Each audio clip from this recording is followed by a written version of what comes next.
తెలంగాణలో కాంగ్రెస్ గవర్నమెంట్ ఏర్పడి 15 నెలలవుతుంది. ఖాళీగా ఉన్నాయి కాబట్టి మంత్రివర్గ విస్తరణ జరుగుతుందంటే ఒక అర్థం ఉంది.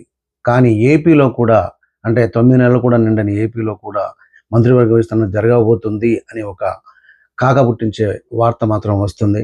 ఎందుకంటే రీసెంట్‌గా నాగబాబు గారిని ఎమ్మెల్సీగా తీసుకున్నారు. నాగబాబు గారికి మినిస్టర్ ఇవ్వడం కోసమే జరుగుతుందని ఒక వాదన. చంద్రబాబు గారు కూడా ఆ మధ్య కొంతమంది మంత్రుల యొక్క పనితీరుపై మనకు అందినటువంటి వార్తల ప్రకారం వాళ్ళని మార్చాల్సి ఉంది అన్న ఒక సంకేతం కూడా వచ్చినట్టుగా తెలుస్తుంది. కాబట్టి దానికోసమైనా మంత్రివర్గ విస్తరణ చేస్తారు. కొంతమంది మార్పులు చేర్పులు జరుగుతాయి అని అంటున్నారు. మరి అవి ఎవరిది ఏంటి అని ఒక CM, deputy CM Nara Lokesh బాబుని పక్కన పెడితే మిగతా మంత్రులందరికీ కూడా వారు ఎవరి సీటు కిందకి నిప్పబెట్టనుండో, ఎవరి సీటు పూస్ట్ కానుందో అని చెప్పేసి అందరూ ఎదురు చూస్తున్నారు. మరి మొత్తానికైతే రాబోయే ఉగాది లోపే జరుగుతుందని అంటున్నారు.